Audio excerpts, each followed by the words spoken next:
So I was one of the last of the plank owners to like cycle off that ship. So I got to experience like that crew, that camaraderie and that closeness. And then like slowly replacements started coming in as people cycled out to go to other commands or get out of the Navy or whatever.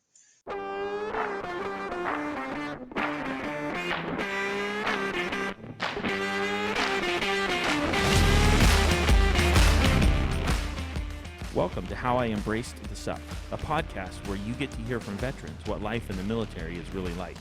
I am your host, Walt, and before we start, you should know that I do not censor the show in any way. You have been warned.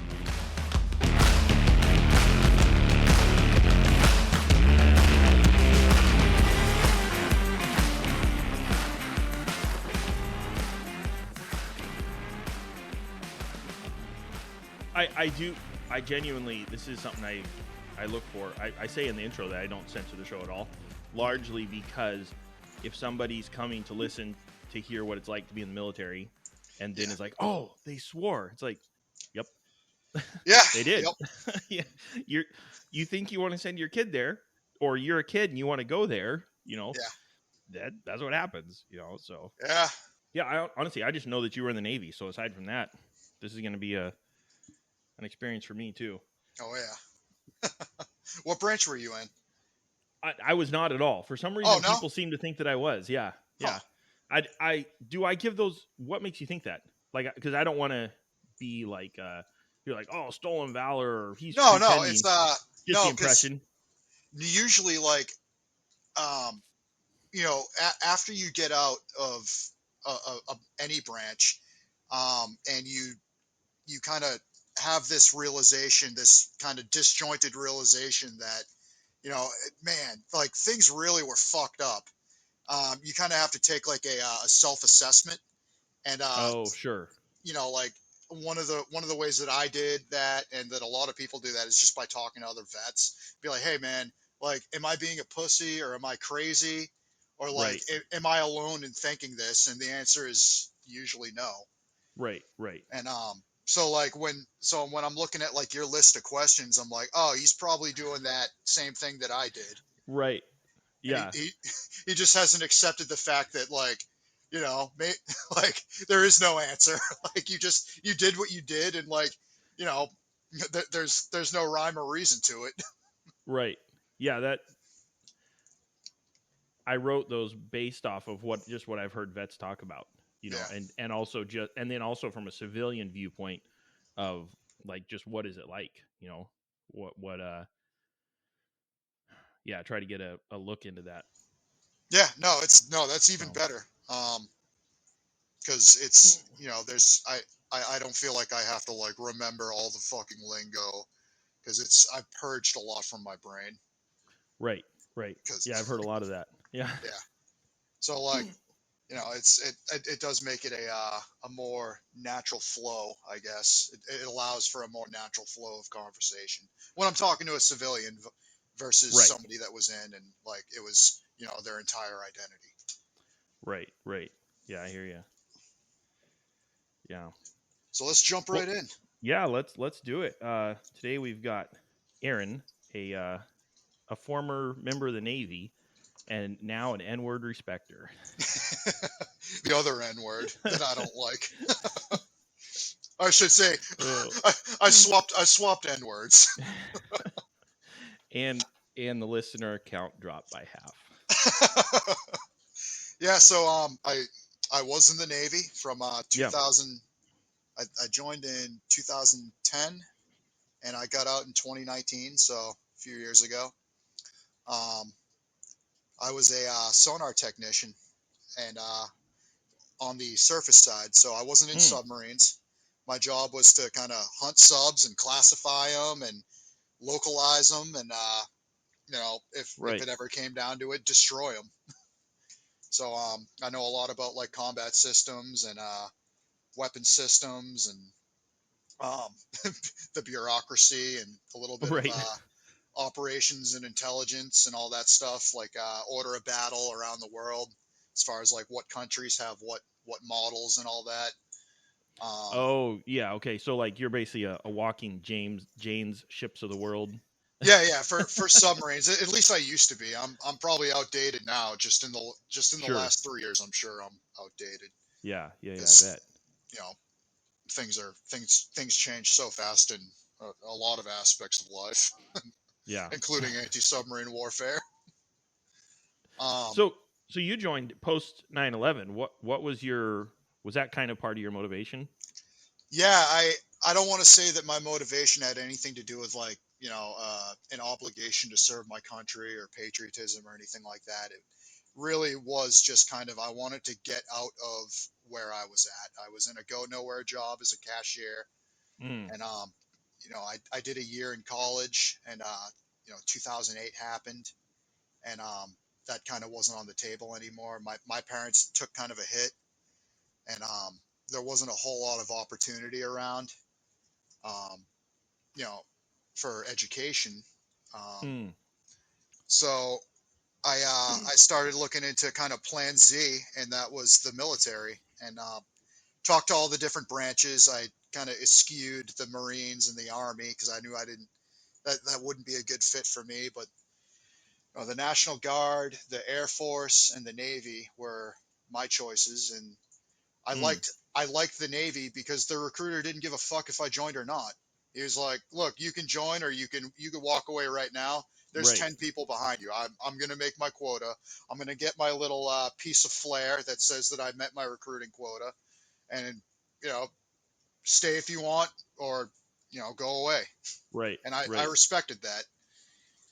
So the Navy got their claws in me. I did a year in the delayed entry program because there's just such a backlog after 2008, 2009. There's just a backlog of people that wanted to join and get that job security and get that Right. economic benefit. Right.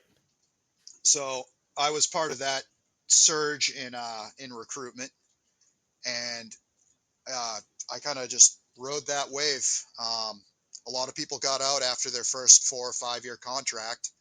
I decided to reenlist. Oh, I should go into where I was at. So after I got out of boot camp, I went to school in San Diego to learn how to be a sonar technician and Hmm. learn the specific system of the ship they would eventually send me to. That ship ended up being a destroyer that was still being built in the shipyard in Mississippi. Ah, okay. So I got to hang out in San Diego. It was home ported in San Diego, so I got to hang out in a building in San Diego for I think 4 or 5 months. Went out went out on like we call it underways, little week-long cruises out off the coast of California with Uh-huh. other ships that were the same platform as mine, so I could learn their system, learn being on a Sure. ship, get seasick, and then never get seasick again. But like basically just bust my cherry. Right. Right. So I did that a few times and then eventually got flown over to Pascagoula, Mississippi, where I was out of a hotel with what would be my crew, the first crew of that ship. And, there was a lot of gambling and drinking and a lot of like formed really good camaraderie because we were all Mm. kind of, living it up in a Navy Lodge hotel and, getting to know each other because we were all stuck. Right. Right.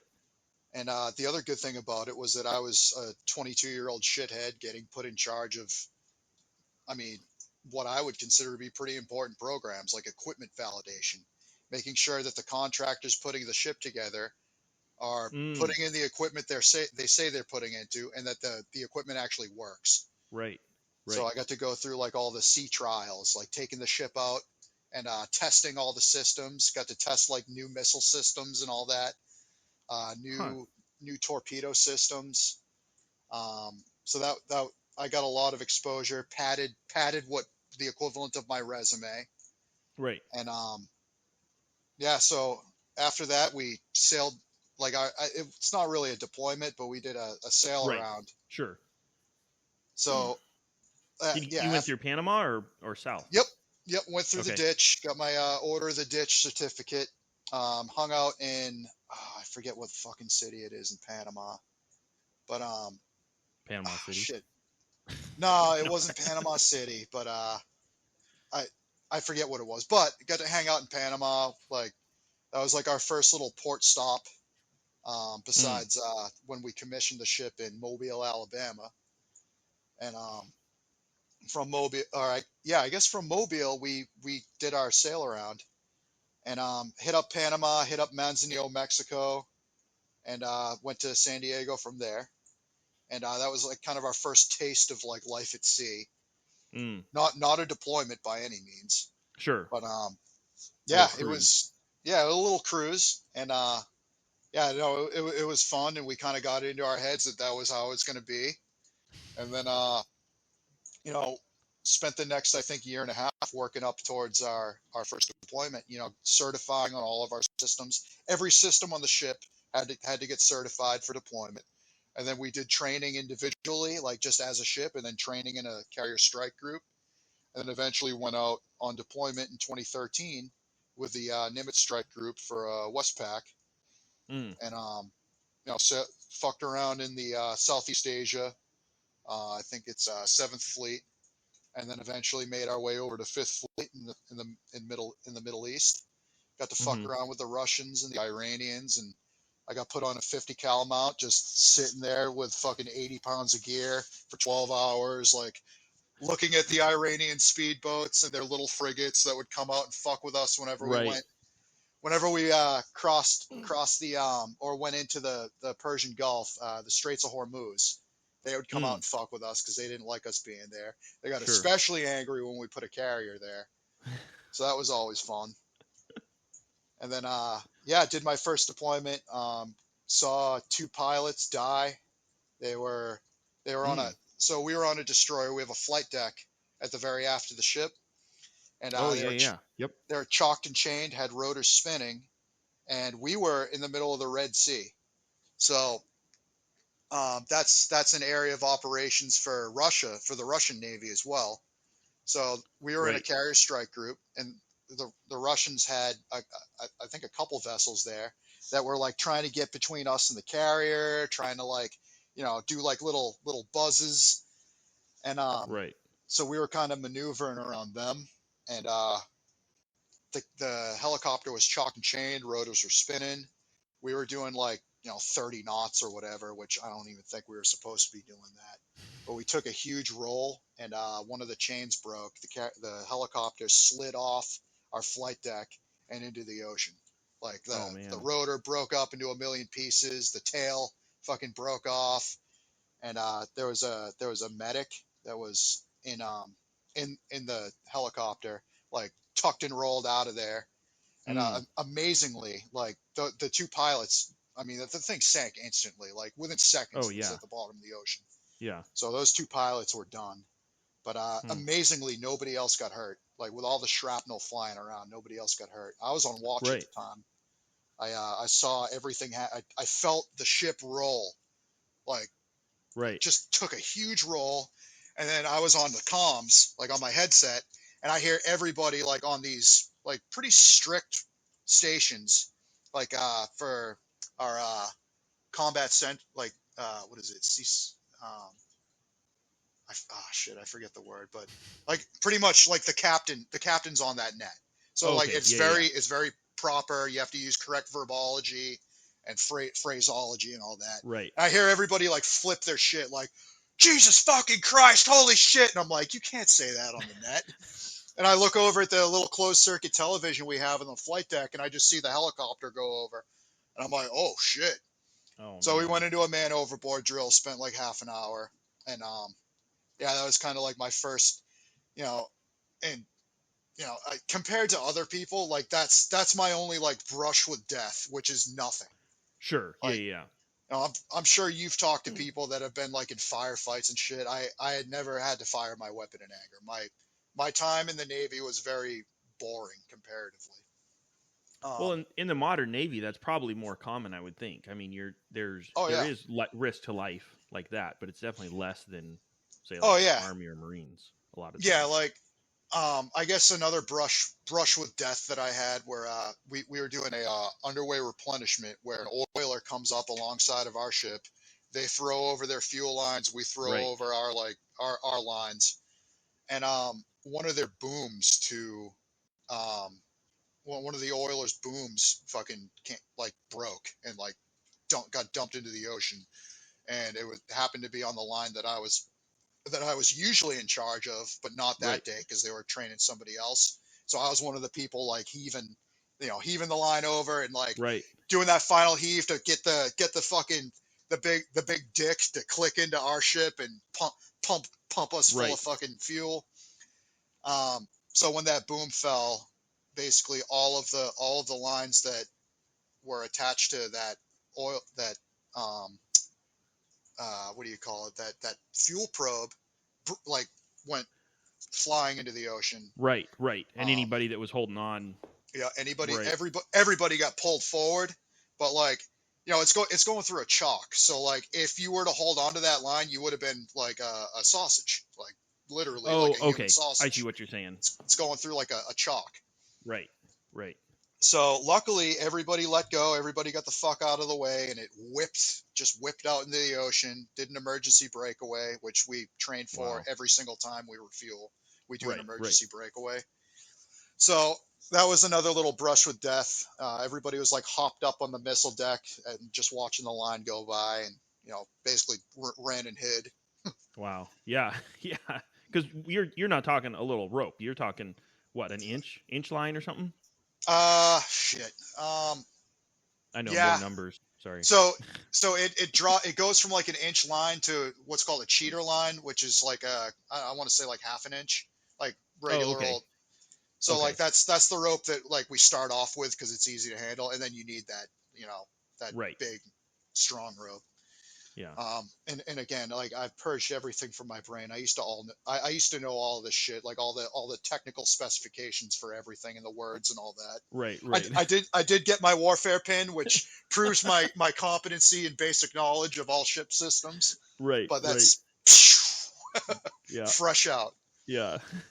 And then so other than that, I took the ship on its maiden deployment, and got to have a couple close calls, and fell down a ladder well, couple levels on a ladder well, and busted my shoulder and neck up pretty good. And you know, but other than that, it was pretty uneventful. Um, Came back. I knew I had the choice as to getting out or staying in, and a lot of that choice was influenced by the fact that I got a divorce shortly after I got off Mm. deployment, came back home, Sure. and Sure. like 70% of my ship got divorced. Like the married couples on my ship got divorced. I'd estimate Really? Within that time frame or just period? within 6 months of getting back from deployment. Yeah, because Really? remember how Wow. I was talking about we were the first crew on that ship. There was a Uh lot huh. of camaraderie. Well, I Right. mean, there's men and women on ships now, so it was like think of a floating high Right. school combined with Yep. just a giant orgy. Right. Sure. Sure. So there was a lot of that going on that destroyed a lot of marriages. Not mine. Well, not on my part, but Right. Right. Right. I came back home and found out that my wife at the time had been like having an affair and all that, which is like stereotypical Navy story. Right. Right. So Huh. got a pretty expensive divorce, and then decided, well, I can't leave the Navy with like over 25 grand in debt, so I might as well reenlist and take my shore duty. And Right. because Right. the way that a sonar technician's like sea shore flow is your first tour is 5 years on a ship, regardless. It's always going to be 5 years on a ship, unless you're extra special and they put you somewhere else. But Right. and then it's going to be 3 years on shore. You get your 3 year shore duty. You work a semi normal Oh, job. okay. So Huh. I opted to extend on the ship for a year and get my shore duty, re-enlist and get my shore duty. And I was hoping to go into instructor duty because I've always been intrigued by teaching, and Or just bossing people around, right? yeah, pretty much. That's really what it is. I'm a nerd at heart, so like I went balls deep into like learning my system and like learning the most efficient way to operate it and like the nuts and bolts Right. of how to fix it. Sure. And I really felt strongly that some of the newer people that we were getting from the schoolhouse, like, just weren't up to par at all. And it wasn't just me that thought that. It was kind of a known thing Navy wide that just the Sure. training, the standards at training commands in general were starting to fall. And a lot of that had to do with like brain drain, because like everybody that had that real world Cold War experience of, like, especially for sonar techs, like tracking submarines during the Cold War, Right. like there were people that have had more tracking time than I've been alive.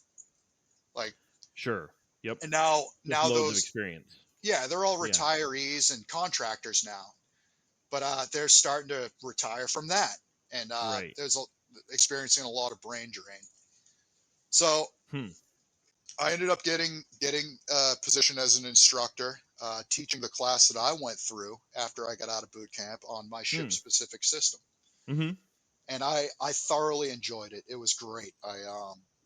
I would have done that for the rest of my life if I could, but Hmm. yeah, I didn't want to be a contractor, because when you're a defense contractor, every arbitration period, you're either getting a raise, you're getting a pay cut, or you're getting laid off, or or you have to work for a different company. That Right. wasn't like the stability and the predictability that I had come to value. Right. Right. Yeah. Just too much stress and Yeah, it's just, you unknown. never know where you're going to be, and that's cool for some people. Like, they like the adventure and the excitement, but I didn't want any more adventure and excitement. Like, I Mm-hmm. just, especially, like, choosing whether I wanted to reenlist again or get out. That was one of the main things. Is like, you couldn't pay me enough to go back on a ship. Mm. One of the things that you mentioned as your question was like, how fast did I attain rank? Mm. In the Right. Navy, E1 through E3, you don't have to take an exam for. You get them automatically. Unless you really fuck up, you're automatically promoted Okay. after a certain period of time. Sure. When you hit when you're eligible for E4, you have to take an advancement exam, and then you have to get your evaluation, and then you're kind of at the mercy of, like, how many people need to be promoted, how many open slots are there for that rank in that job. Sure. Sure. And same with E4, E5, E6, all going up to E9. That's pretty much how that goes. And Hmm. I made rank the first time I was eligible for E4 and E5, and then it took me like 2 years, but I made rank for E6. No, it took me 3 years. I did Mm. end up making rank my last advancement exam in the Navy. Um, so, but I ended up getting out. My end of active obligation to service date Uh-huh. occurred before I would have been, like, frocked. Like, I would have been officially, administratively taken that rank. Right. Right. So technically I got out as an E5, but I made E6. Oh, so like all your retirement and everything is based on the E5 rank. Yeah, my separation papers all say E5, Right. Right. Right. Yep.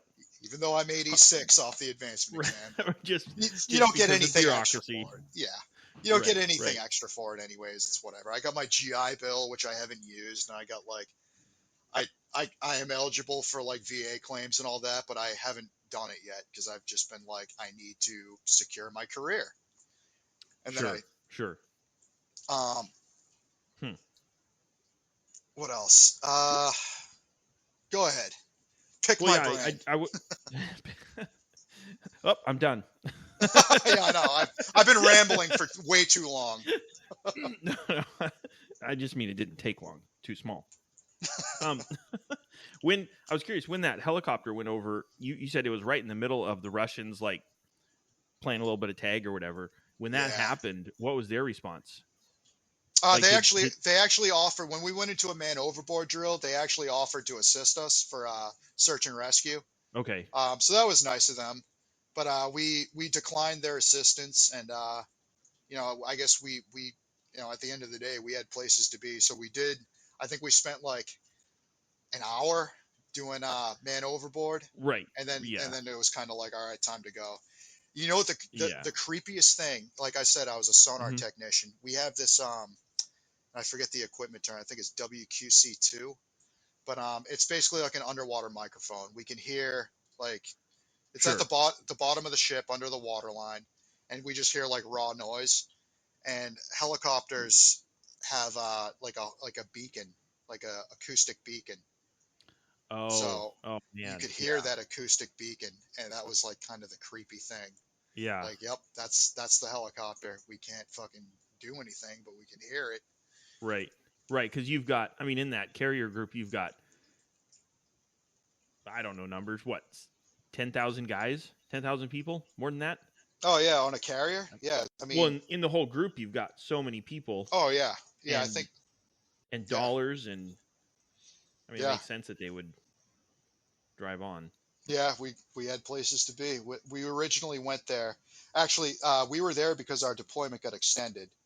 So it was Mm, originally supposed to be an 8 month deployment, and we're like, okay, we'll be back in 9 months. But so on our way home, we got word that this was in 2013. So we got word that we needed to turn around and go up to the Red Sea and possibly tomahawk Syria. So no big deal. um, Just run over, make that happen. yeah, we were like in the Indian Ocean, like ready to fucking Mm, cross the line between Fifth Fleet and Seventh Fleet, and just right, hit a couple ports and be home, like home to Hawaii, and then have like a little family. They could call it a tiger cruise back to San Diego, right. but we ended up getting extended 2 months, so we were already like pretty pissed and like angry, and then like that whole thing with the pilots happened, and we're like, oh, that's fucking great. And people are pissed, Hmm. like we didn't even get to Yeah. tomahawk Syria. Like, what the Right. hell? Right. But Oh man. yeah, so it was kind of a rough, like the last few months on that deployment were really rough, like personally and professionally for a lot of people. Hmm. Hmm. Yes. They still call that a plank owner, don't they? Oh yeah, yep, Where you're the first crew on a ship. yep. I got that little certificate, nice little scroll that they give you. Right. Got the Order of the Ditch. Got the Order of Neptune for crossing the equator. Got to go through Right. the crossing the line ceremony. Right. No Well, shillelaghs, not anymore. yeah. I'm curious. It has in what you've heard of the ceremony, the whole polywog thing. What? How dumbed down was it when you went through? It was surprisingly more geared towards the traditional ceremony. Mm, okay. Um, we still had to like uh, fashion our own like knee pads and gloves and stuff. Um, I was still fucking sore at the end of the day and scratched up from the non-skid, um, Right. uh, and dirty and smelly and gross. Um, it was surprisingly, it was fun, but it was also like, very, very geared towards tradition. We had a lot of like 80% of my ship, it was their first tour. So Okay. Sure. um, we had a lot of like, and then the remaining 20% were like all old, salty, like first classes and chiefs and stuff. We're So gonna like show them what's for. yeah, exactly. They made it good. Yeah, I was gonna ask what is 80% the number of people that were like you were just fresh out of boot camp. Yeah, yep, a Wow, lot, is that yep. normal for a brand new ship? Um, See, that I You don't know. okay? Sure. I know that like when you're a brand new ship, your manning is stacked. Like if your division needs 15 people to run, you're gonna have like 20 people because they Okay. figure that like and they're actually pretty smart about this. They figure that like five of those people are gonna like get pregnant or get arrested or get sick or whatever and can't be Right. there. And my we only had one female out of like the 8 in my division that made it their entire tour because the rest of them like got pregnant or went UA. Like one of them like did like a Bonnie and Clyde thing where Oh, really? they ran away with a there was a female that like ran away with somebody from another division and like tried to get a VA loan and like ended up getting like caught by the NCIS and brought back to the ship. It was funny. That happened at commissioning. It was pretty funny. That's wild. That's Yeah, that's not long to change your mind if yeah, you've just yeah. been in that long and you're like, well, I'm out. They were like starstruck lovers that decided to run away, and then like the bank flagged them for like being Wow. you. Oh man, like just the stories like that are fucking insane. Yeah. We had one kid who he was on it's called Brow Watch, and he was like checking IDs at this little like collapsible table at the end of the pier, like, or Hmm. I should say on the pier, but at the end of the ship's brow. So he was off the ship, Okay. but he had like an access list, and he was checking like contractors' IDs and all that, and searching bags and all that happy stuff. And then like every 10 minutes or so, he'd move his table like a foot to the right, a foot down the pier towards the entryway. And then like so he'd move it a little further, move it a little further, and then like the officer of the deck, like the chief or the officer or whatever that was standing watch, like just didn't notice. So like after a while he just booked it down the pier and like got on a bus to the airport and like went to Florida. And so he ended up getting caught, of course, brought back to the ship, and our captain actually sentenced him to 3 days bread and water in the brig. Oh So like wow. because it wasn't the first time he'd fucked up. It's the same kid that showed up with like shaved notches in his eyebrows, Uh huh. like because he was an aspiring rap artist, so he needed to look the part. And our master at arms made him shave his eyebrows. So like he was just like one of those people that like just didn't fucking get it, like couldn't play the game, and Right. he was an endless source of entertainment though. But Wow. like just the stupid shit like that. Huh. Yeah. What does anybody get away and be successful? I'm Like sure that they when people do, go but AWOL, like it just seems like that'd be so unlikely. like everything you try to do with your social security, Right. like Right. you end up getting flagged. So like Yeah. I'm sure there are people that have been successful at it, and I don't know what the statute of limitations is, but I'm sure there Right. is like a point in time where they just say, fuck it. Um, Yeah. Well, they're not going to the Navy's not going to advertise their failure to bring somebody back, yeah, whereas but they like at the definitely end are of going the to day, advertise their you're a success. deserter, and like if they wanted to make an example out of you, they could. I'm Right. sure, Right. but like I personally have never heard of that. Hmm. Hmm. One of your questions, which is something that Yeah. I would love to talk about, Yeah. is if Please. you were talking to a young person considering joining the military, what advice would you give them? Yeah. That is the one question that I make sure to ask everybody. The others are And just kind of general, but yeah. Please. What would that's you? uh that's something that I feel very strongly about, and something that I've maybe some of your listeners have seen. Like I advocate strongly for them to look into joining a trade instead. Usually, young Mm, people like fresh out of high school, they look at the military as at least in this region that I live in. Um, they look at the military as like a safe means of, or a yeah, like a safe means of providing stability and structure and all that, in as a way to kind of get them out of this unstable, unstructured existence that they might live in for whatever reason. And what I would right. have to say about that is, the military doesn't give you structure. It doesn't give you, um, it doesn't give you anything that you don't. If you don't have the potential to um, to internalize that structure when you get in, then you're going to have just as hard of a time in as you did out. Like Sure.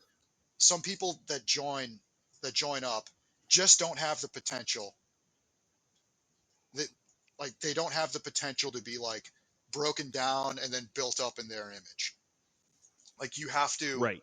Sure. So my advice would be to spend a little time paying rent, working at a job, maybe get like an assistant manager position at some go nowhere job. Experience like being poor, being starving, being broke, like eating ramen. I think, and if after a few years of doing that, you don't have like an exit plan for that, then maybe the military would be like, for me, plan Z, that you're kind of, whether you're forced into it or not is debatable, but it's an option. And the people that have a little bit of life experience, that have kind of a built up identity, end up, in my experience again, do a hell of a lot better than the people joining fresh out of high school. Mm, sure. Well, like for example, that rapper dude, the aspiring rapper you were talking about, he in civilian life he probably would have had similar uh, results of his life experience. Absolutely, yeah. I Hmm. don't know where he is. Like, I would love to see where he is now. He might be like the fucking, I don't know. He might be on, Yo MTV Raps now, or Right, whatever the right. equivalent is. But I doubt it. Like, he didn't have the potential going in, and he just didn't have the ability to kind of just, even if you don't buy into it, which I really didn't. At least I played the game, and that's a Mm, lot of people, especially the higher ASFAB, but not like higher ASFAB score rates or jobs or MOSs, but mm-hmm.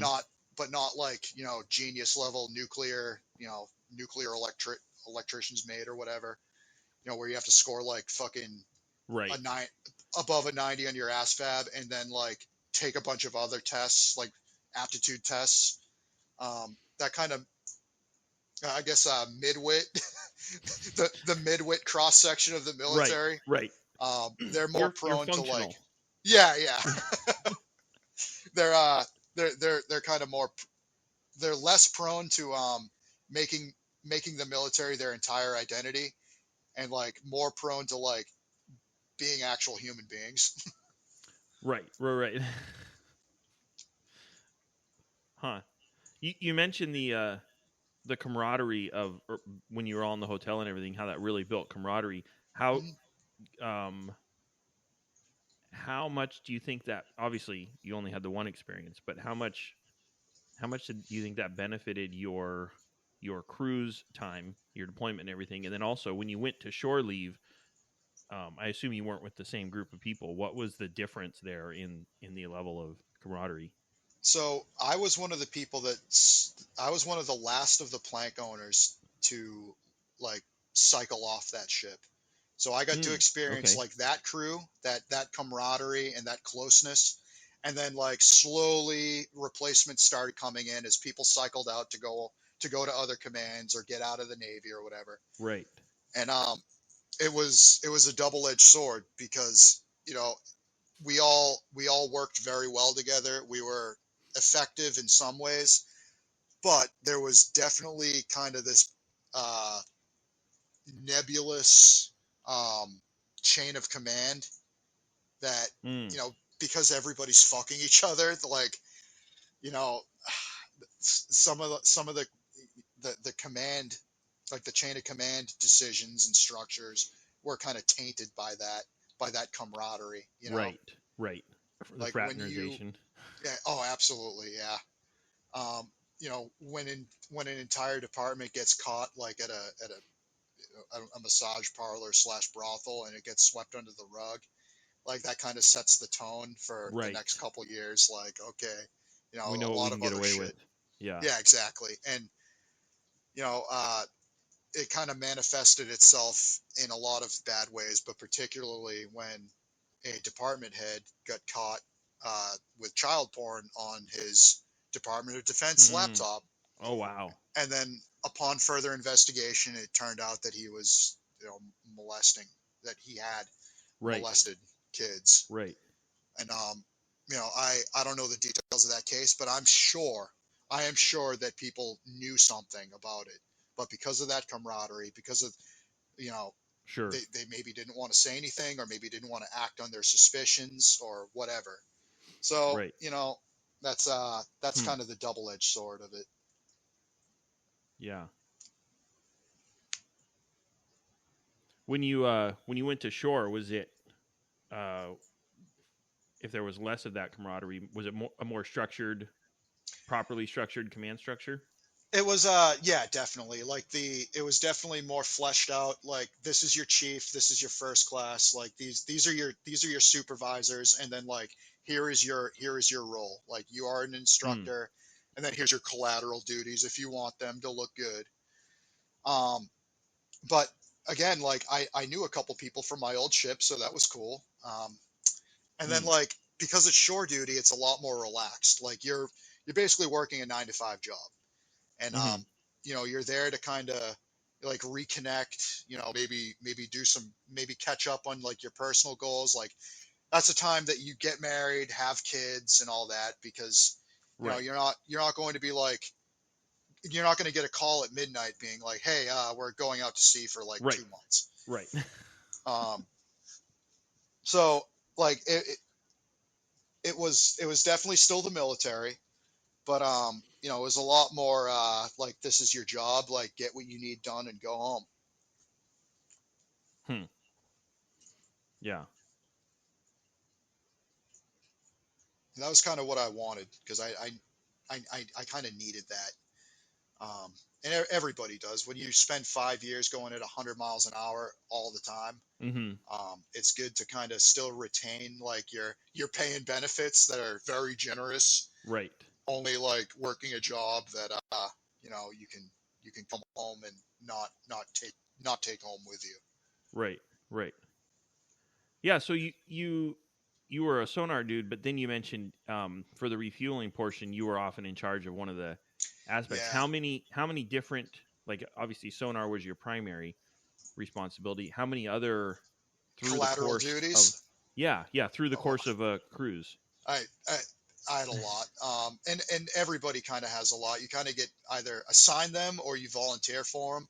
Sure. So yeah, I was it's called a line POIC, line petty officer in charge. So I'd be calling out like, slack or heave or whatever. Uh, Again, I forget, but I was uh, and then I was repair parts petty officer. So I would order like all of our tools, parts, and materials, do like work orders and account for man Mm-hmm. hours and all that.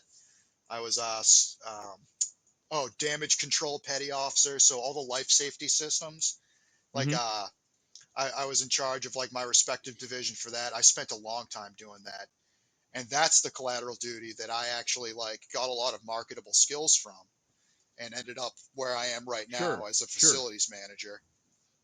That kind of helped me out a lot, because I got that good supervisory experience as well as the technical knowledge that I wouldn't have otherwise gotten if I had just stayed like a regular old sonar tech. Right. Right. Um, Huh. and then, yeah, I had a ton of collateral duties. I was div- departmental security assistant, like in charge of like uh, classified material storage, access to spaces, um, all that shit when I was on shore duty. And that was actually extremely stressful, because we had inventories and audits and all that for like Mm. classified material, hard drives and student notebooks. Like everything had to be like hermetically sealed, because it was secret. uh, It was all Right. secret. Right. Like notes you took or whatever. Yeah, like Yeah. Yeah. capabilities and limitations of like ships and weapon systems and all that. So, uh, Oh. Oh. Okay. like, Right. students didn't get homework, and if they were caught with their notebook outside of the schoolhouse, then like, they'd possibly go to jail. Right. Right. Um, Huh. yeah, like, Interesting. so there was I don't want to say that like I didn't get any like useful skills or marketable skills out of my time in, but knowing what I know now, I definitely would have went to trade school. Like I would have went to Mm. the college down the street from me, Mass Maritime, and Right. got like a degree in like facilities engineering or marine engineering or whatever, and gone at it from that way. Mm-hmm. But Hmm. I always tout, like, especially for younger people that maybe don't know what they want to do, like forget the military, forget your go nowhere job, get into an apprenticeship, get into a trade, like do your time in the shit, because Right. everybody has to do their time in the shit. I did fucking 5 years in the shit, at least in the Navy. And then Mm-hmm. only then was I allowed to like kind of, okay, be like that middle management type. And then Right. I was still in the shit. But Right. Right. um and then From getting both out. directions, though. Yeah, exactly. Getting shit on and then shitting on. Yeah. Um, and then when I got out and I decided that I wanted to choose a different career path, not related to sonar, I still had to do my time in the shit until I could be, that middle management type. But Right. it was profoundly protracted. Like Hmm. I've been out for 3 years. I went from like, facilities technician, turning wrenches, and now I'm facilities manager for, a real estate development company. Right. Sure.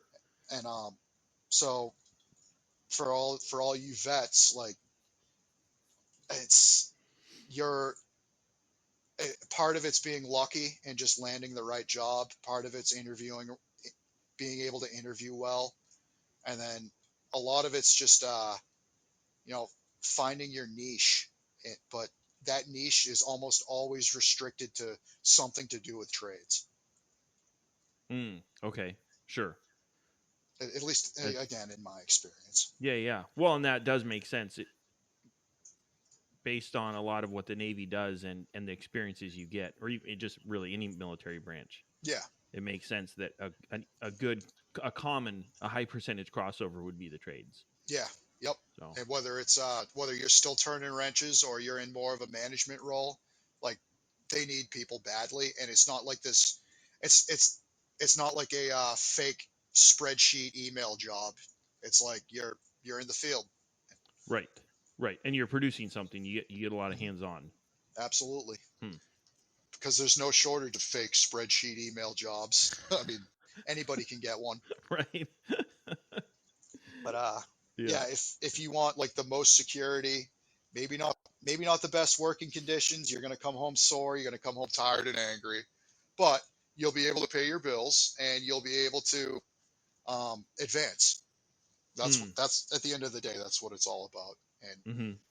again, I can't stress enough. Like if you're wondering what to do with your life, get into a trade. Yeah. Yeah. Even if you do go on to something else, like you moved on, um, Mhm. from turning wrenches, even if you went to something totally different, to have that basis of knowledge, Yep. um, and just life experience Yeah. is going to improve you for sure. Oh yeah, and Hmm. I'm still turning wrenches. Like part of my job is to you know maintain or add value to my company's real estate portfolio, and some of Sure. the ways I do that is to do jobs that don't have to be contracted out. Like I was just demoing out a block wall the other day, swinging a Oh, okay. sledgehammer. Right. um Right. Taking you out know some of that stress. yeah, I'm fucking sore, but because I've been getting fat and happy in my Right. computer role. Yep. Yep. But things like that. There's jobs out there that the opportunity for advancement is insane right now because Hmm. everything's Yeah. everything's so fucked up with the economy that like I'm taking advantage Right. of all this malinvestment, Right. Right. all this easy credit and malinvestment. Like not for me, but for like people a lot richer than me. Yeah. Yeah. What one thing you mentioned, about how when a lot of vets get out, they just have a lot of questions. They want to talk to other vets about stuff. Can, can you touch on that, and then why you think that is, or maybe So your experience with it? my experience with my transition out was actually very positive. I started getting into that mindset like probably a year and a half ahead of time when I knew for a fact that I wasn't reenlisting. I let my chain of command know so that they could kind of structure their uh, their Right. rankings and their evaluations around it. Um, my chief at the time still ended up recommending me for early promotion, which he can only do that for like a certain amount of people. And the way that he Mm, described it was, you know, I want you to take the advancement exam and to take up that spot because then the standard, like if you're taking up a spot, then that last person that just barely squeaks by is just that much better. right. Right. If I you're, see what you're saying. Yep. yeah. So, and that kind of blew my mind, but I get it now. And Huh. so there was that aspect of it where I was still kind of I couldn't be 100% checked out. Like, when it's your last week on the job and you're like, fuck it, I just have to make sure shit doesn't burn down. Right. I didn't Right. really get the luxury of that because like I still genuinely cared about like putting a good product into the fleet, Right.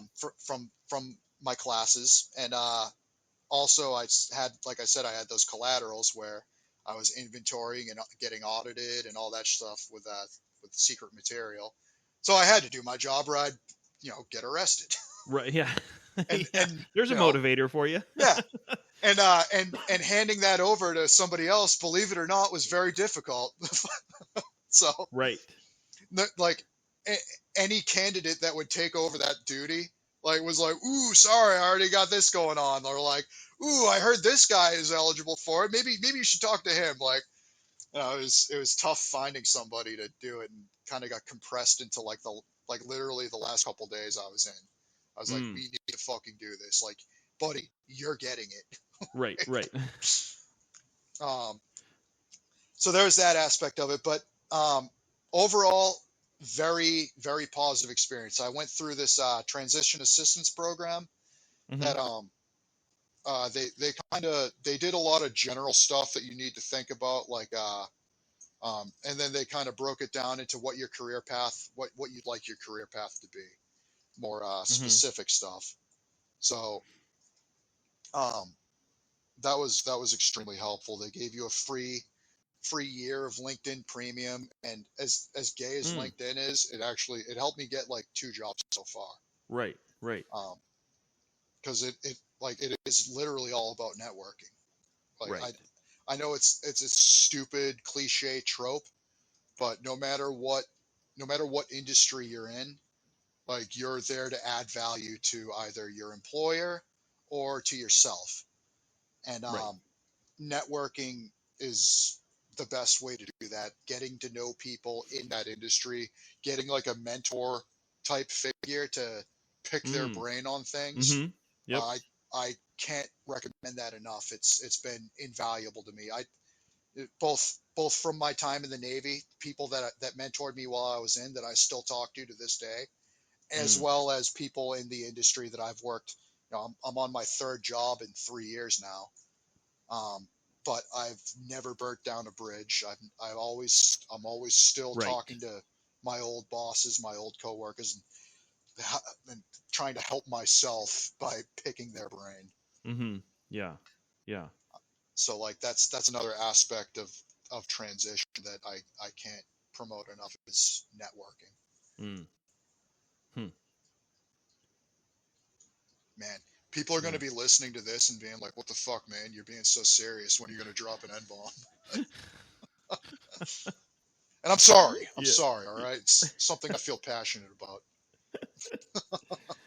Yeah. Yeah. It.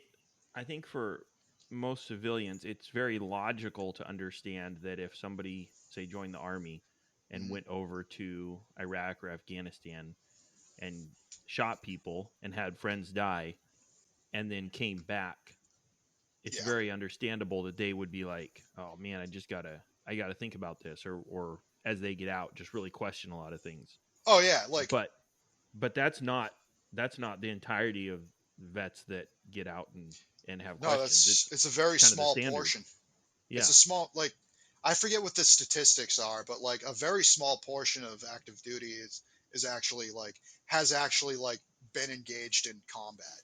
You know, Mm, the vast right. majority are like me, like, saw some shit, but like at the end of the day, like, I don't have PTSD. Right. Right. I never had to fire my weapon in anger. Oh, hang Um, on. Hang on just a sec. I gotta pause this. Sorry, I forget what you were saying. oh, Uh, after that administrative pause. yeah, yeah.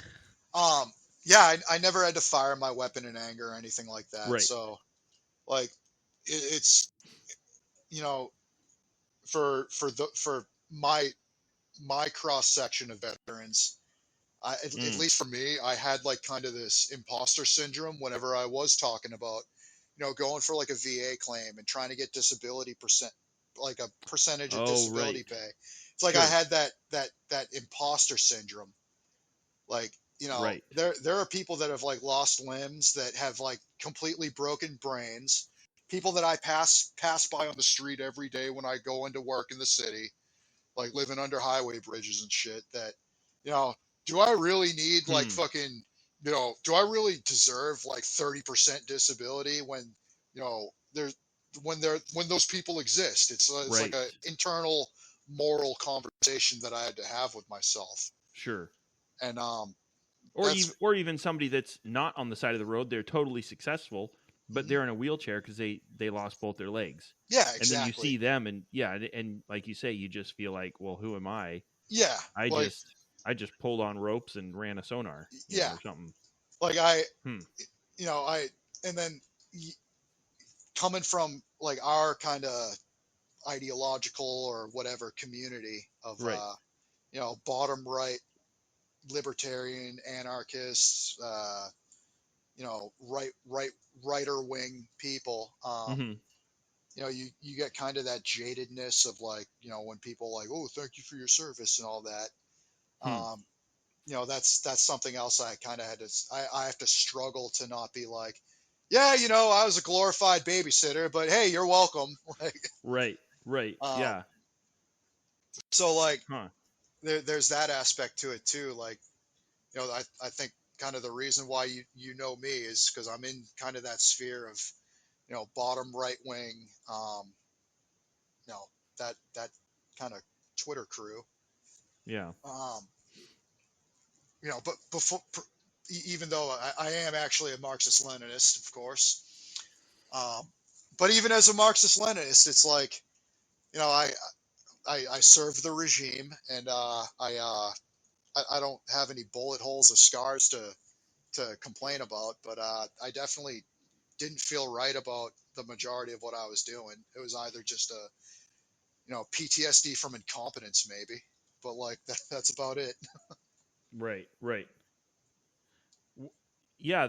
That's one thing that I've heard a bit is struggling with how to respond to somebody that says thank you for your service. Yeah. From from a civilian standpoint, it it's definitely, it kind of makes sense, especially depending on why they're saying it. But Well, the, what I find is people are programmed into it. They're like, once you mention or they find out that you are a veteran, like that's like their Pavlovian response. It's like, oh, thank you for your service, and it doesn't mean anything. They're just being polite or whatever. But that's the programming, and right, I don't think it's bad or good. It just it is what it is, and oh yeah, you're welcome. I'm not trying to like argue with anybody, sure, sure. but Hmm. if they do want to get into it, like, oh, so like, what did you do, where were you at, like we're doing right now. Yeah, yeah. um I have no problem being like, I served the stock portfolio. Your 401k, if you have Raytheon or Lockheed, I probably, that's what you should be thanking me for. Hmm. you know Yeah. I I helped raise your fucking 401k by 0.00025%. Huh. Yeah. And then that, like, while I was in, and I was, reading Ron Paul and Murray Rothbard and all that, um, that definitely spoke to me whenever they talked about like the war on or the military industrial complex, or the war on terror, or war in general. I guess I had that proclivity to see kind of what they were talking about, because I also had that kind of instinctual, subconscious feeling that, something like what I'm doing maybe isn't the ideal patriotic Hmm. thing that I Expression. was sold on. Yeah, yeah, Yeah. exactly. Yeah, me Hmm. expressing my patriotism and love for country. Yeah. I think it is true. Uh, Regardless of your, your viewpoint on stuff, I think it is true that um, patriotism. There's a saying that phrases it much better, but essentially, patriotism is not one solitary act. It's a, I think the saying is, it's a lifetime of devoted service, or Mm, it or at least it's a a way of living as opposed to, a year of your life or a heroic action you did. Yeah. I think Yep. there's, yeah. Hmm. Yeah, I know what you're talking about. I don't remember it either. Yeah. Some person said that somewhere. Yeah, but it's funny because like I was I've always been a little bit skeptical of anything that I'm being sold on, and it's Mm. it's ironic that I fucking walked into a recruiting station, but Right. There's a you know gift I, horse you didn't look in the mouth. no, not at all. I couldn't afford to. Right, right. But yeah, like I definitely felt like I was sold a bad bill of goods as far as the big picture goes. I don't feel like I contributed really any type of tangible service to my country or my community. I was there to ensure that the oil and the trade goods flowed in all the Hmm. major shipping lanes, and you know also my microscopic cog in the machine of American hegemony. And I don't think, I'm pretty comfortable arguing with that with anybody. Um, but you have to take the side of, you have to look like an asshole doing it. So I try to kind of avoid that in meat space. Mm. Yeah. Yeah. Yeah, you've probably kind of danced around the subject, but in terms of like civilian perceptions of the military, what would you say that you've observed? What would you say is the most accurate and the least accurate? The most accurate, I would say, would have to be our ability to, and this is coming from like from like a professional side, I guess. Mm. Our Mm-hmm. ability to function as parts, as independent parts of a team working towards a goal.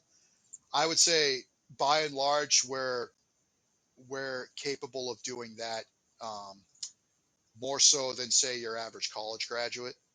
Um, Mm. our ability to kind of fill in a role and like take direction um, and like work towards a common goal, just in general, Hmm. is like that's a perception, like a professional perception that a lot of hiring managers and all that kind of feel like the military exhibits, and I would say that's fairly accurate. Mm-hmm. Hmm. As far as like the most unreasonable um, traits that are often assigned to veterans or the military in general, um, is and actually this is something that's kind of being found out, that I've seen kind of being found out by and large as well, is that we're not always a guaranteed good hire. Um, we're Oh, sure. Right. we're uh, we're we're like any other demographic. It's hit and miss. We have this mythos that we're professional, we're on time, we show up, we don't look like a bag of ass, and we're capable of being professional and elegant or eloquent, Mm-hmm. and That too. uh but yeah, like that's kind of being I've like in private conversations with management, that's kind of being it's becoming more like, well, it's hit and miss, and Mm. Sure. I think that's kind of a generational thing. Like the last couple generations of people that are in the military, now that the military is kind of like an extension of an HR department, I think you're going to see Sure. a drop in quality of like job candidates for that particular demographic. Yeah, that's what I was gonna say. Is just that makes sense because the nature of the military is changing Absolutely, based it's like on I who's said, in it. it's going to be it used to be like a cross section of society. You get a little bit of everybody, and it was that ideal diversity that everybody pretends to uh, want to personify. But Mm-hmm. now it's an extension of the HR department, and it's I hate to be like a to say the boomer trope, but it's not so much diversity of opinion anymore, or diversity of thought. It's just diversity for the sake of diversity, Mm. and Sure. it will be crammed down your throat, and yeah, Hmm. and that's another big reason why I got out, is because I've had people that served in like the 90s that saw that shit coming and ended up getting out. Right. But And like, preemptively or just yeah, that? Okay. no, Yeah. like it's like they did their 20 years, but like, Okay. Sure. instead of doing like an extra 5 to add points to their pension, they were like, nah, it's not even worth it. Right. Right. And it really started with like, the big push to integrate women on the ship. That was like the Mm. first level of egalitarianism, and then it just kind of went from there. Hmm. Yeah. And it, after the Cold War, it's like, we didn't have an enemy to fight for a while, so we turned inward, and sexism, racism, and Right. whatever. And it's like that today too. We don't have like this, you know, a mythological or psychological enemy to fight, other than like a virus or whatever. So now Hmm. we have to fight. We have to turn inward. Right. And the Right. military is purging, a lot of people that they view as threats to diversity and threats to egalitarianism. And that's the army. Hmm. Just I think the army just kicked out or is kicking out anybody that's unvaccinated. Um, Mm. Sure. and like now we're looking at like Russia's the next big threat, and we'll see how that goes. Right. Right. We'll see how the two mesh. Yeah. We haven't really faced a traditional the military. Not we. The military hasn't really faced a traditional enemy in a long time. It's been like terrorism or whatever. Oh yeah, yeah. Like the conventional. We haven't had a conventional enemy since the Cold War, and Yeah. Yeah.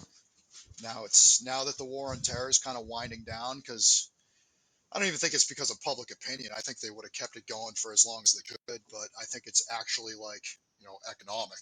We can't fucking Mm. pay for it anymore. Sure. Yeah. Yeah. But yeah, yeah. So I think, like, going back to your question, I think the biggest misconception is that we're like a sure thing when it comes to being good coworkers, being good Hmm. employees. Um, we're just like everybody else. We're hit and miss. Right. Sure. Well, yeah, because in the military, whatever level of professionalism and everything is maintained is partly because if you don't, there's consequences Yeah. if you Yep. don't measure up. And then when you get out in civilian life, some people maintain that, but then there's some that it's like, well, if I don't show up to work, I might get fired, and that's it, or something. Yeah. Like the minimum standards for what constitutes an effective team in the military are getting lowered and lower and lower. Mm. You can see it with like them making their physical tests easier, lowering their standards for promotions, expanding. That's the nature of egalitarianism. You, by definition, by expanding access, you have to lower your standards, Hmm. Right. and you know that is what it is. And Yeah.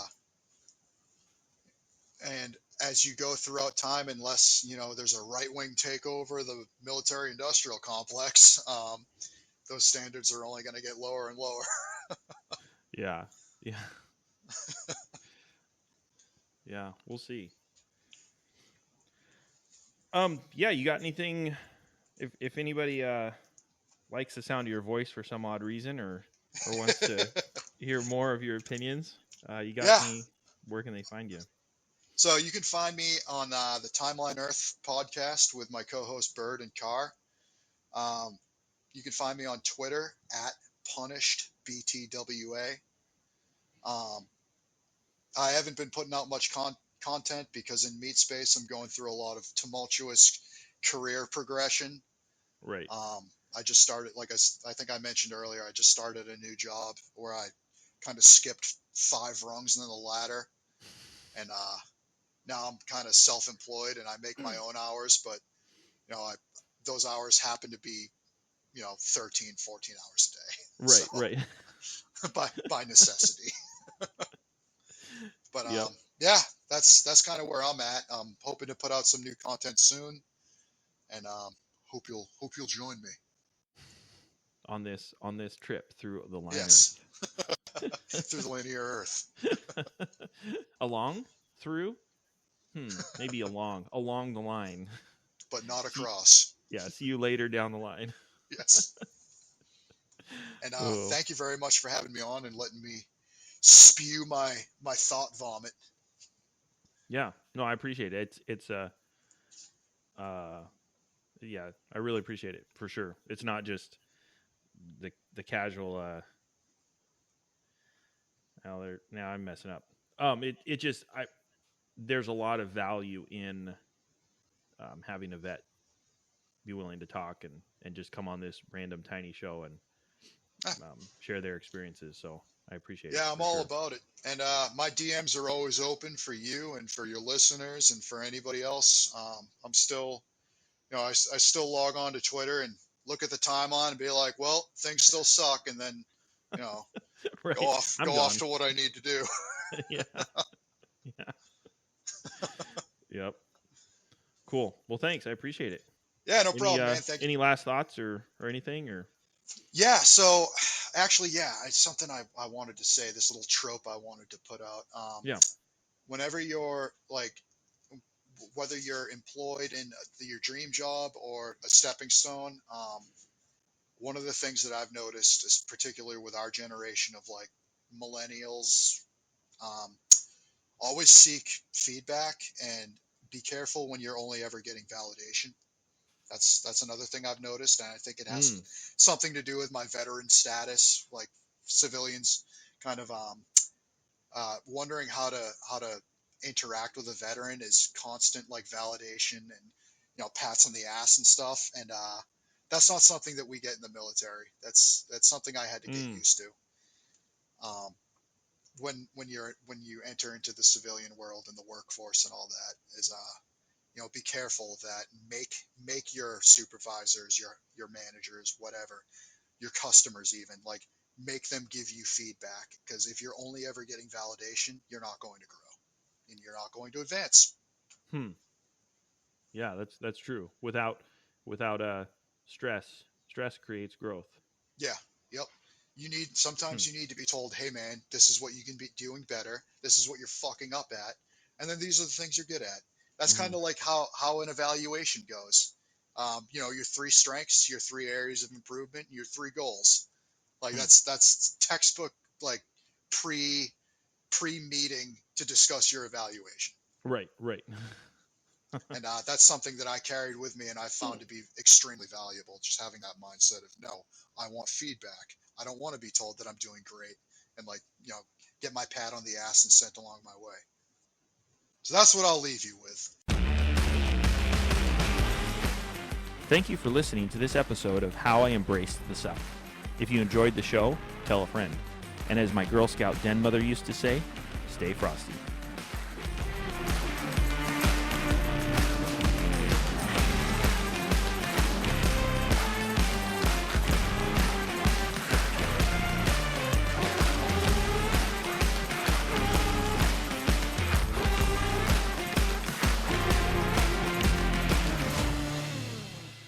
It'll be like that Joe Rogan video with him just saying the N word all the time.